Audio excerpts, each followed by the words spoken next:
আসন্ন ত্রিস্তরীয় নির্বাচনের শেষ লগ্নে উত্তর ত্রিপুরা জেলার কদমতলায় সিপিআইএম দলের শক্তি প্রদর্শন।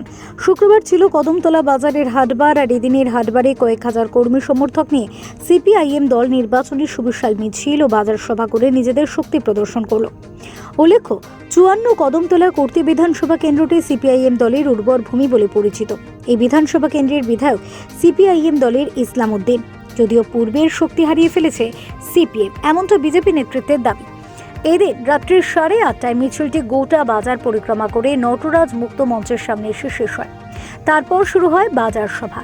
এদিনের মিছিল ও বাজার সভায় প্রধান অতিথি হিসেবে উপস্থিত ছিলেন সিপিআইএম এর রাজ্য সম্পাদক তথা বিরোধী দলনেতা জিতেন্দ্র চৌধুরী, যুবরাজনগর বিধানসভার সিপিআইএম এর বিধায়ক শৈলেন্দ্র চন্দ্র দেবনাথ, সিপিআইএম ধর্মনগর মহকুমা কমিটির সম্পাদক অমিতাভ দত্ত সহ স্থানীয় বিধায়ক ইসলাম উদ্দিন সহ অন্যান্যরা।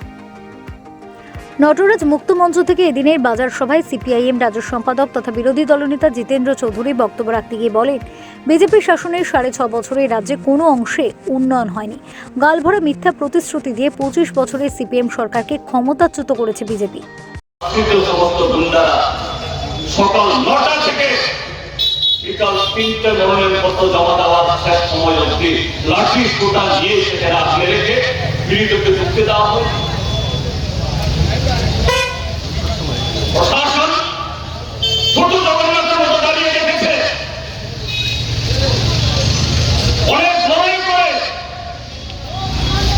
কিছু কিছু ব্লকের প্রার্থী দেওয়া হয়েছে। জবরদস্তি করে কারো বাড়ি ভেঙে দিয়ে বাড়িতে আগুন জ্বালিয়ে দিয়ে সম্পত্তি নষ্ট করে হুমকি দিয়ে এদের মনোনয়নপত্র উঠাতে বাধ্য করেছে। একজন প্রার্থীকে খুন করেছে। গণতন্ত্র কিন্তু বন্ধুরা, মিশন ডকুমেন্ট মডার্ন ত্রিপুরা গড়ার প্রতিশ্রুতি আজ কোথায়? এছাড়াও একাধিক অভিযোগ তুলেছেন তিনি। Bureau report, SD news media, Tripura.